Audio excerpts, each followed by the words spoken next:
how's it going? My name is Jay and welcome to the channel. Today we're back here in Sannikovland in Planet Zoo. For those of you who are new here, Sannikovland is my current project in Planet Zoo. We're working on creating this really lovely modern zoo in this lush tropical map featuring animals from all the different continents. And if you find that interesting, feel free to subscribe and of course like the video if you do like today's video. And with that out of the way, let us talk about today's video. So today we are continuing work on the kind of the starting bits of our African section. And what we're going to be doing specifically is we're going to be building something which I have decided to call the Burrow.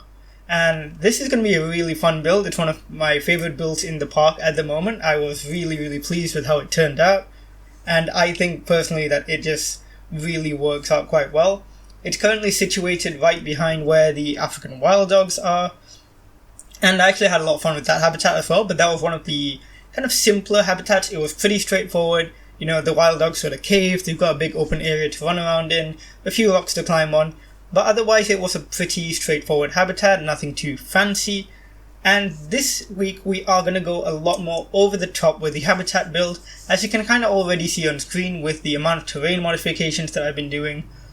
So what we're going to be doing today is we're going to be creating the Burrow, which is going to be an underground / overground viewing area / habitat / exhibit viewing area. It's basically a bunch of things pulled into one. But in a nutshell, it's a big cylindrical building that allows guests to view animals both above the ground and beneath the ground, as well as some exhibit animals as well.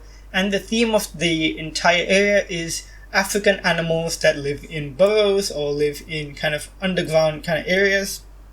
And the two animals I've chosen are the Aardvark and the common Warthog. Both of them live in burrows, both of them are great diggers, and very thematically they really work for this area.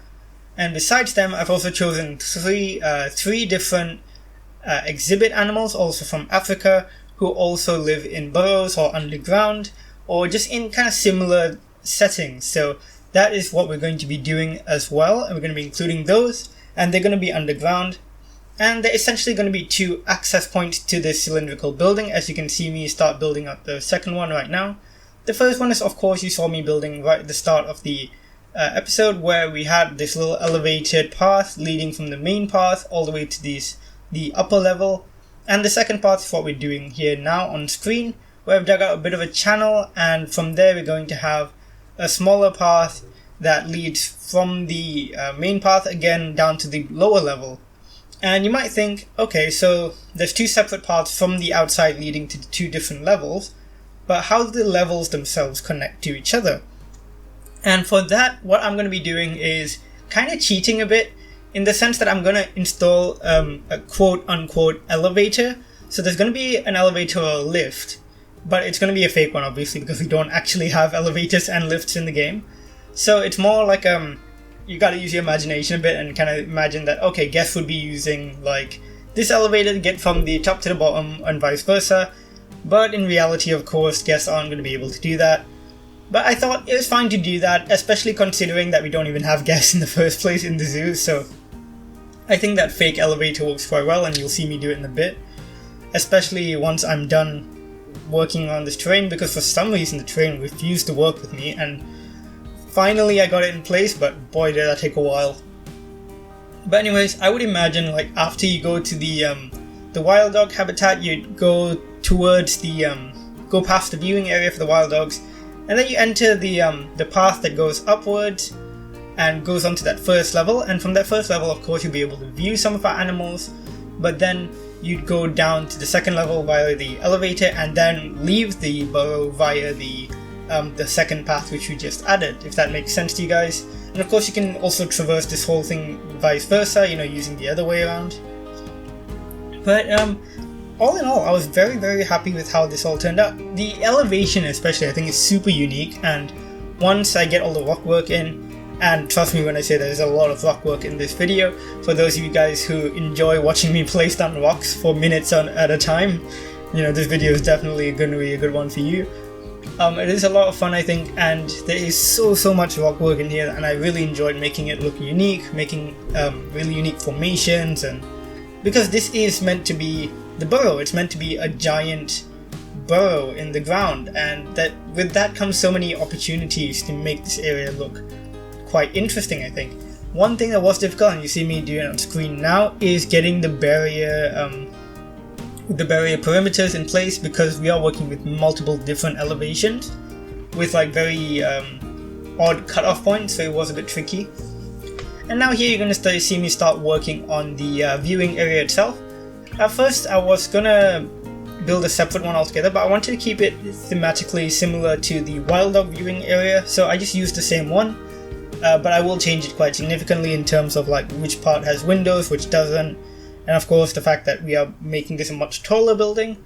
So I did make quite a few changes, and you'll see me throughout the video kind of tinker with it here and there to make it look more interesting as we go, but very similar thematically to the Warthog viewing area, and I will kind of carry on this vibe throughout the African area. Of course, I won't copy this specific building over like a million times, but I think the vibe that it has, you know, with that lovely warm brown color, with the sticks on the roof, with the glass, I think again it's very much my style, with the mix of the rustic and the modern appearances of things, and I was very happy with it. So we are going to carry on with that theme quite consistently throughout the African section. Here you can see me build the elevator shaft. Once again, the elevator is completely fake, but it's just, you kind of got to use your imagination a bit, that people would use this elevator to get from one level to the other. Now here, I'm just starting off some of the rock work in a bit. I've already put in the elevator, I think. I did skip out a bit because this is going to be quite a long video if I didn't cut out some, relatively unnecessary fluff. So I kind of moved some parts, but here we go, starting the rock work. And if you notice when I put down the barriers for the habitats, you may notice that there are two different habitats. Of course, we do have two different animals today, and we are going to have to, have two different habitats. And here you see me putting down this divider for both of them, and I will cover all that in rock. In fact, almost all the habitat perimeters today are going to be made with rock, so that the animals can't wander between the habitats. These are, when it comes to the African animals in game, a lot of them can share their habitats with other African animals who live in the same kind of biome or the same kind of environment. But in this case, the Aardvark is a very shy animal and doesn't really benefit from sharing with other animals, so it gets its own habitat. And even though the Warthog can in fact benefit from sharing with other habitat animals, I kind of reserve this area specifically for just a Warthog family, because I think having other kind of savanna animals and stuff doesn't really fit this particular type of environment, because it's not really like a wide open savanna. It is so much more rugged, the terrain is a lot more rocky, and once again it is, at the end of the day, a burrow for burrowing animals. So that's exactly why I chose these two, and why you'll see them later in the episode. And speaking of those two animals, while we're working on some like relatively minor building stuff here, let's talk about today's species profiles. For those of you who are new here, I do species profiles for every episode of Sannikovland with an animal, and in the species profiles we just kind of learn a little bit about the animals, and just like a little bit about their lifestyle and how they are as a species, and it's a lot of fun. So today we've got two species profiles, of course, and let's start off with the common warthog, which I'll get up on screen right now. So their scientific name is Phacoxerus africanus, don't know if I pronounced that right. They're a pretty cool pig type animal. Of course they are a type of pig, technically speaking. Their IUCN status is least concern, which is excellent to hear. They are relatively common, hence the name common warthog. They have about 5 subspecies, I believe. There's desert warthog, savanna warthog, etc. They get up to about 150 kilograms and about 1.5 meters long. That's including their tail. And they live in, again, a very savanna type environment with some scrub. They avoid tropical environments, and they do like to spend their time out in the open, kind of foraging and grazing around. They live up to about 11 years, and their diet is really varied. Can go from anything from fruits and grasses to seeds, insects, even carrion like corpses of other animals, bulbs, potatoes, that sort of thing. They have a very varied diet, and those tusks make it very easy to dig up meals when they are out grazing. Now they've got the basics of them complete, let's talk about some interesting facts about them. So, a group of warthogs is actually known as a sounder, and that's a really odd term, but I just thought that was a bit of an interesting fact. They are really, really good burrowers. Of course, with the big tusk, they can dig up the burrows very easily, but they're kind of lazy in that sense. They do prefer to sleep in abandoned burrows for other animals, which is completely understandable. You know, if you're gonna spend all that energy digging a burrow, it should be worth it, and if there's already a good enough burrow just like lying there not being used, you know, why not use that? So, completely understandable there. One cool thing is that female warthogs have been seen looking after like foster piglets. So, in groups of warthogs, females can share care of the babies of different warthogs. So, if a female warthog has lost its own litter, it will take care of the litter of another warthog, like in a kind of a cooperative breeding kind of sense. So, they will kind of help each other out raising their kids, which I thought was a really, really sweet thing. So yeah, that was the Warthog, and I do hope you learned a little bit about them. I think they're pretty cool. Of course, they're one of the more famous ones out of today's animals because, you know, with the Lion King and Timon and Pumbaa and all that, you know, warthogs are pretty well known across the world. And now actually we're not building much more now, I'm just fiddling around with the top of the roof for the elevator shaft.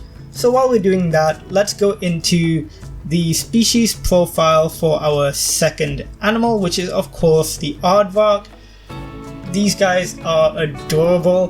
Their scientific name is Oryctropus afer. I hope I'm pronouncing that right. Once again, they are great in terms of the IUCN status. They are least concern, so not endangered at all, which is lovely to hear. Their size is up to about 80 kilograms and about 1.3 meters long. They can have quite a long tail sometimes, so it might, you know, get a little bit longer than that.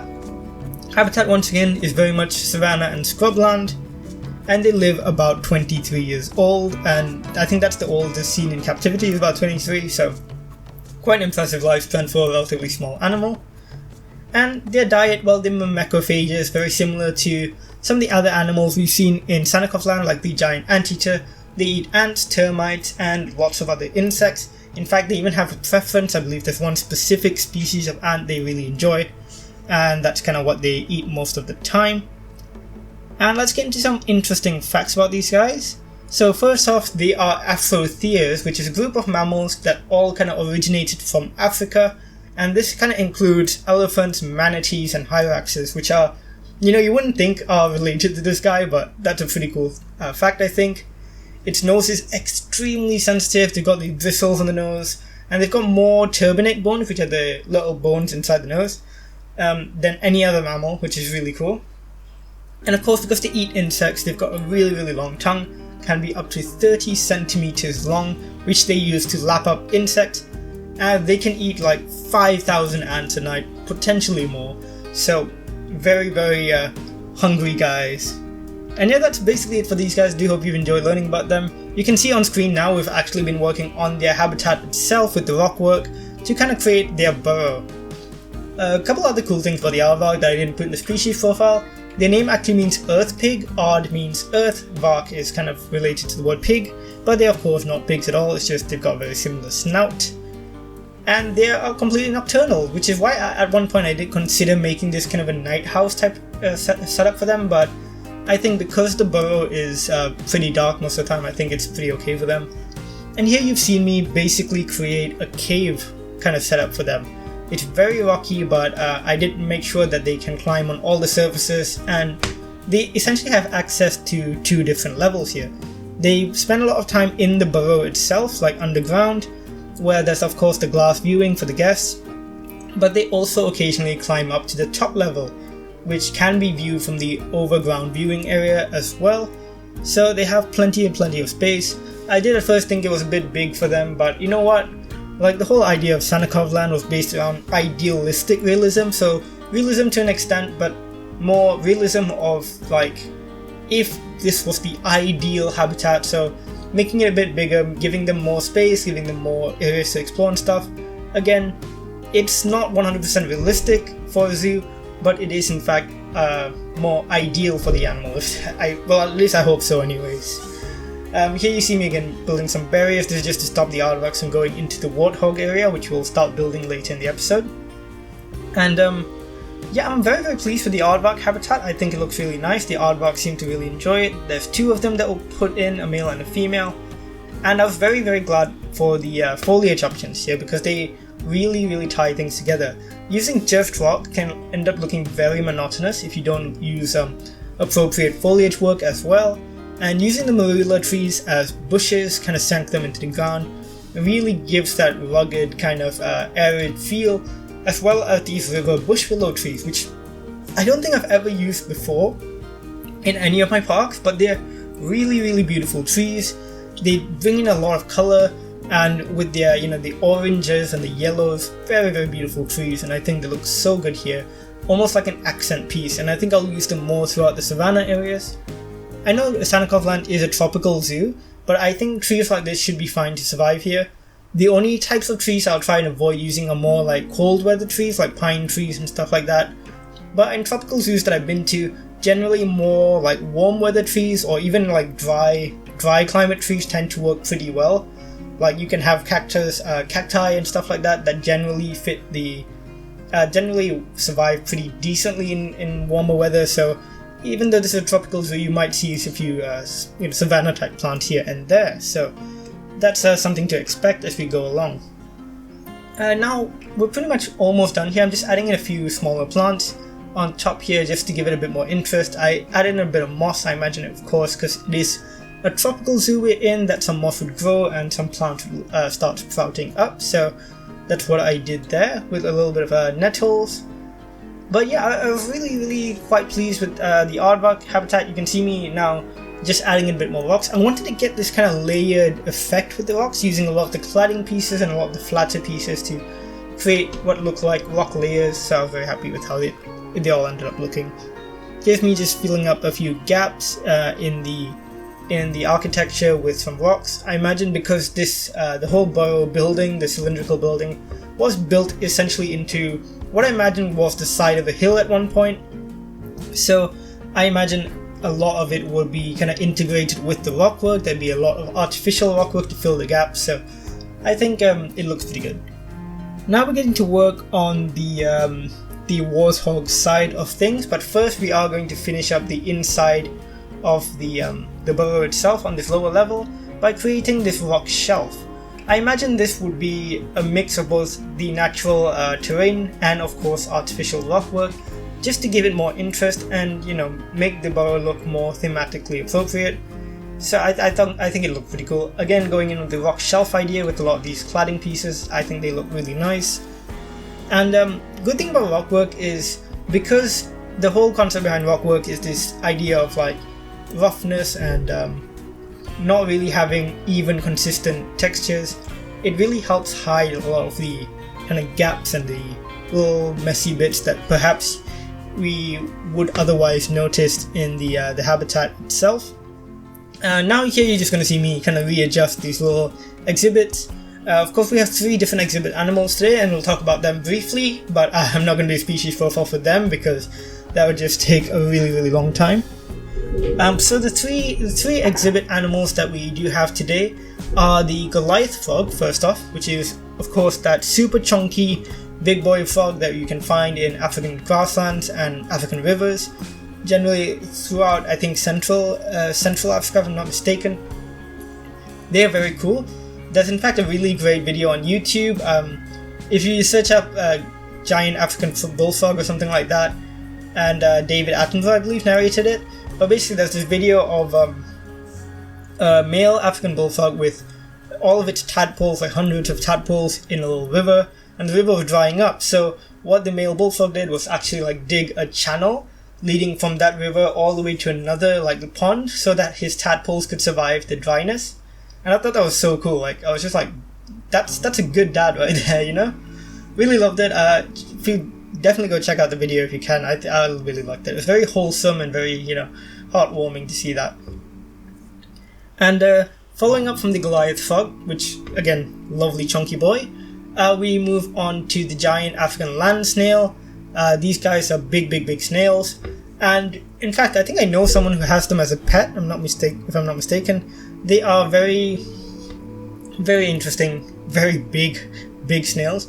And in fact, they are actually quite invasive in a lot of parts of the world. In fact, where I am right now in Malaysia, we actually have snails like this all over the place, and they are somewhat invasive. I think, generally speaking, they've already got pretty used to the environment here, and they've not, I think, outcompeted too many species, so they seem to be doing pretty okay. But yeah, just so you know, they are somewhat invasive. But very cool animals nonetheless. They get really big. Vegetarians, of course, they just eat vegetables. And they look really cute when they're eating vegetables. I know that's a weird thing to say about a snail, but like if you see one of these snails eat like lettuce or something, it's actually kinda cute, so definitely look that up as well if you're interested. And our final animal is the Goliath beetle, one of the really large beetle species that can be found in general. They're very large. And they have this lovely patterning where they've got like almost a white thorax with these lovely deep black stripes, and of course their abdomen's got this really like deep brownish red, which looks so good. I think it's a very beautiful insect, and for the most part I think it's just a very cool animal to have down here. And I think this is a pretty cool setup, like coming down here, being able to view the two habitat animals, which of course burrowers, but you can also see a lot of the smaller animals that live inside burrows in this sort of environment, of course being the exhibit animals. If I had more space, I would have probably liked to include a couple others. I'm not sure what else we have. We might have another beetle or something. Maybe one of the snakes. I'm not really sure, but I'm quite happy with how it looks anyways. Now back to the warthog side of the habitat. You can see me start with the rockwork, of course. Once again, so much rockwork in this habitat. Just building up the sides of the cave, and of course the sides of the entrance for the guests, because they'll go right past this warthog habitat. In fact, they will go right underneath it for the most part if they wanted to enter the burrow. Like right now you're looking at the entrance cave, and directly above it is going to be the warthog habitat, so guests will be directly underneath these animals, which I thought was very cool and very interesting. Definitely more more out over the top, I'd say. I don't think this is super feasible in real life, but I just thought it looked cool, so very comfortable with how it turned out regardless. And moving forward here, can't quite remember what I do. Yeah, basically I was trying to put off doing the warthog habitat because I needed a few more ideas and I wanted to take some time to think about it, but basically you're going to see me do everything else except the habitat right up to as long as I could leave it for. So here I'm just building up the viewing area a little bit more, because of course they don't just view the warthogs from the inside of the cylindrical building, they also get this exterior view. Here I tried to use these, here's the thing, right, these glass panes that we got with the 1.2 update a few months ago, they're great, but there's something off about their texture, that they don't look as good as the glass panels with the frames, and I'm really not sure why. If any of you have any ideas as to what's really off about these pieces, please do let me know. I'm very, I don't know, I just find them a bit odd. Like these pieces with the frames that I'm just installing now, these just look so much better, I think. There's something different there, and I have no idea what it is, so if you know, let me know. And here you just see me adding in some girders, of course, frames, and that's pretty much done. All sorted there. And now I think I don't have anything else to put off, so to basically procrastinate on, so I actually get started on the warthog habitat right after I do this. And for the warthog habitat, once again, it's very rocky, but I wanted it to be less of a burrow compared to the aardvark habitat, because the aardvark is so much more like a quintessential burrowing animal than the warthog. Like with warthogs, even though they do burrow a lot, they are more seen as a kind of plains animal. They live within large open grassy areas. So I wanted this area above the human access tunnel, if that's what I'm going to call it, to be relatively open and sparse, so that the warthogs can actually spend some time up there, out in the open in the sun, and kind of hang out. But also, of course, have the burrow to retreat into if it gets too hot, or if they just want some comfort. So as you can see on top, I'm just editing the terrain to give it some grass and make it look a little bit more open and a little bit more well kept, as opposed to the slightly more confined burrow itself. Here you see me actually adding in the ceiling for the burrow, of course, the rocky kind of top layer, just so they actually have some shade down here and it actually becomes a burrow as opposed to just a little, I don't even know what I'm saying. But basically I'm building the burrow. And what you see me next is actually I'm lowering all this because I realized it looks a bit too high and I kind of prefer the lower kind of look to it. Here you see me cleaning it up on the inside, but I will delete this top layer. Yep, there you go. And I'll smooth out the terrain a little bit so that they can access this using a lot of these rock pieces. For most of these two habitats, the two rock pieces I use the most are rock number 4 and rock number 7. Rock number 4 is the big flat one, the really thick flat one, which I absolutely love. It's great for creating surfaces. And number 7 is the slightly angled, very long rock piece, which works great for creating ramps that animals can use very easily. If it looks poor right now, it's probably because I went to get a snack and I completely forgot to stop the recording. But here we are, we're back now, and we're coming actually quite close towards the end. We probably have about 7 minutes or so left of building, but in these 7 minutes we are 100% trying to complete the Warthog area. So here, first off, I need to create a few ramps and a few stairs and stuff for the Warthogs to be able to climb out of the burrow and up into the more open air area. Of course, smoothing out the terrain to make sure they can access all this, and creating the outer barrier areas because of course we don't want them to escape. No fences here. I will include a kind of a really basic rope fence along the top, just so that, you know, even if they do climb over the rocks, you can imagine there would be like hot wire there or something to dissuade them from accidentally falling over the edge. So that's what I did there. Again, I don't think it's 100% feasible to have a habitat like this in real life because there would be too many risks of the animals falling off the top or escaping quite easily. But again, I think within the scope of Sannikovland and the themes that we're going for with habitat builds, I think it works okay. Also, you may notice we're getting closer and closer to the big artificial mountain we built a few episodes ago. And I had a really interesting comment a few days ago, I think. And someone asked me how I was planning to deal with the shadow of the mountain because it covers so much. And I think that's something that's quite interesting that we're going to have to deal with as we go on in the next few episodes and we get closer to the mountain itself. My main plan is to use those areas as areas of really dense foliage so that either dense foliage or really, really large amount of rockwork essentially, so that it really lends the effect of making the mountain look more bigger, more imposing because there's so much foliage there.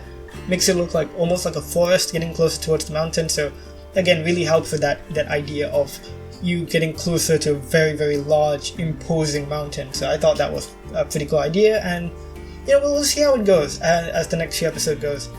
If you guys may know, I don't really plan these episodes out that far in advance. Usually I wait till inspiration kind of hits me and then I get in there and I start building. And while I do try to keep all the Sannikovland builds relatively similar in theme, in scope, in detail, I of course don't really plan them out that much, so a lot of this is made up as I go along. And I think a lot of people have different ways of building in Planet Zoo. Some people really love the planning aspect, and I think that's really cool as well.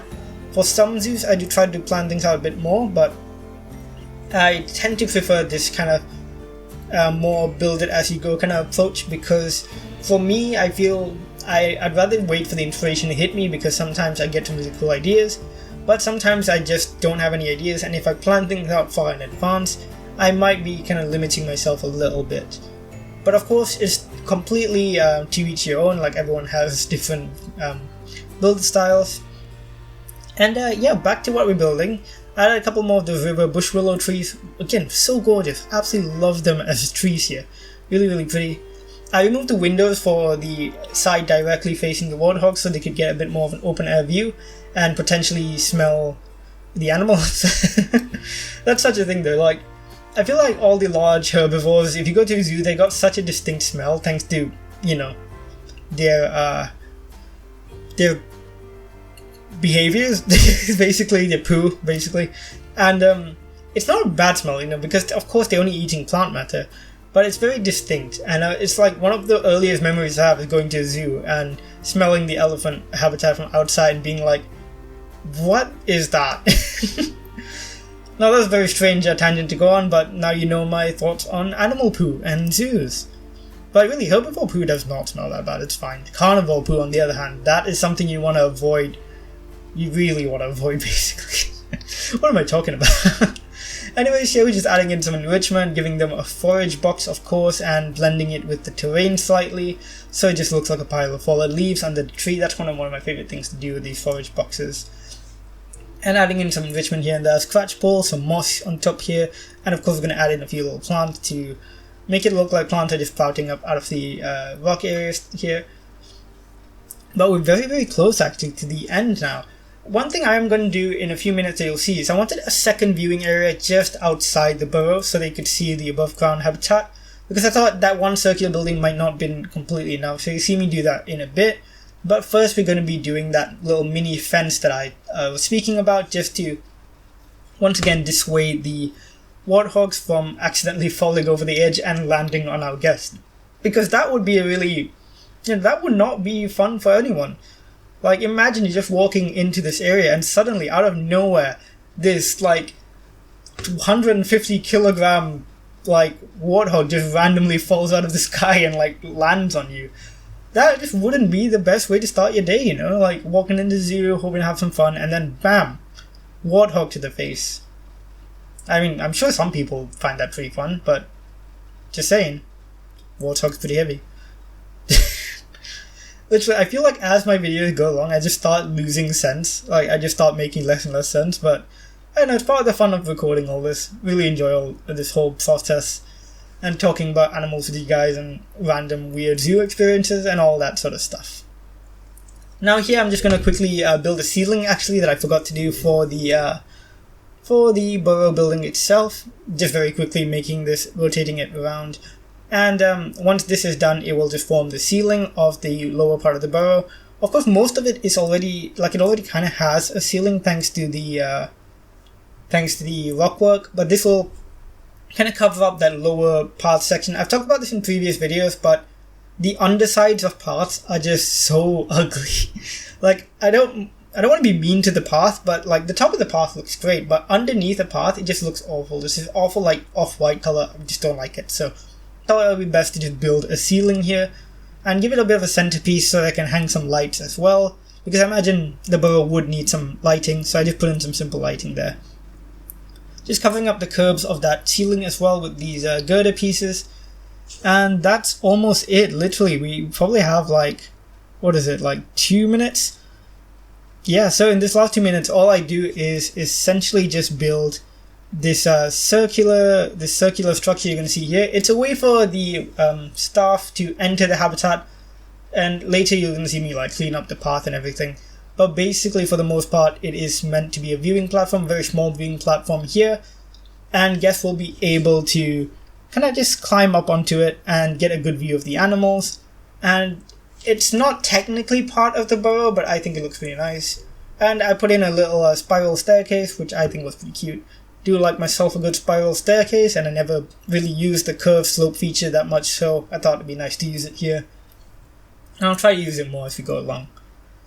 But that's pretty much it for today's episode. So just want to say thank you guys so much for your support. The last video was pretty fun to make as well, and I got a lot of really nice comments, so thank you so much for that. As of today, I believe we're at 627 subscribers, which is awesome. Thank you so much for that as well. Just want to say once again, just overall, thank you for watching. You know, it means a lot to me. And I know I didn't upload on Wednesday. I just had some stuff in real life. But I will try and hopefully get back on the schedule at some point. I'm just really hoping we get a DLC soon. Like, I'm, fingers crossed, because I obviously have no idea whether we will. I just really hope we do. But with that all out of the way, I just want to say again, thanks so much for watching, guys. Like the video if you do like the video. And of course, subscribe if you enjoy this content and you want to see more. And as always, I will see you guys in the next one. Bye!